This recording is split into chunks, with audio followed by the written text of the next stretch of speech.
أنا غنقول لكم مساء الخير مساء النور، لأن دخلنا المدن الشمالية اللي هي العرائش، فتنا العرائش، ودخلنا تقريبا لتطوان. وكنتمنى اللي أول مرة يشوف قناتي ما يبخلش عليا باشتراك وتعليق ولايك. وجزاكم الله كل خير. ونصلوا على رسول الله صلى الله عليه وسلم. ربما شفتوا الحمامة البيضاء اللي مشهورة بها المدينة مدينة تطوان، مدينة شمالية. هاد مدينة اللي هي جنب طنجة واللي هي البحر الأبيض المتوسط. يعني دخلنا المدينة صافي، دخلنا لتطوان، وإن شاء الله غادي يدخل لبلاصتو فين كيوقف الكار الساتيام. وإن شاء الله من تما غادي ننزل.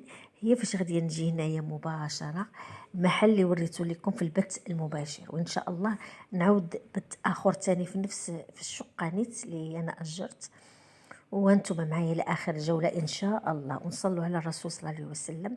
ودائما دعائنا لموتانا، موتى المسلمين والشهداء وشهداء الحرب وشهداء الكوارث.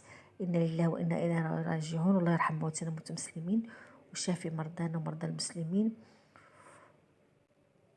وشافي الجرحى، فك الأسرى يا رب العالمين. اللهم يسر ولا تعسر. اللهم احفظ الجميع، والله يكون في عون الناس المتضررة، الله يكون في عونهم يا رب العالمين. وخليكم معي إلى آخر الجولة، ما نقولش إلى آخر الفيديو، إلى آخر الجولة إن شاء الله. كنتمنى تعليقاتكم الإيجابية، واللي في أي سؤال ما عنديش أي مشكلة ان شاء الله. كنشكركم بعدا، جزاكم الله كل خير. والناس اللي خلات لي تعاليق، والناس اللي حضرت معايا في البث اللي هي أميمة وسنة، كنشكركم من هنا. وسيف دخل عندي واحد الاخ سميتو سيف ايضا، كنتمنى لكم حتى مشتركين القدامى والجدد.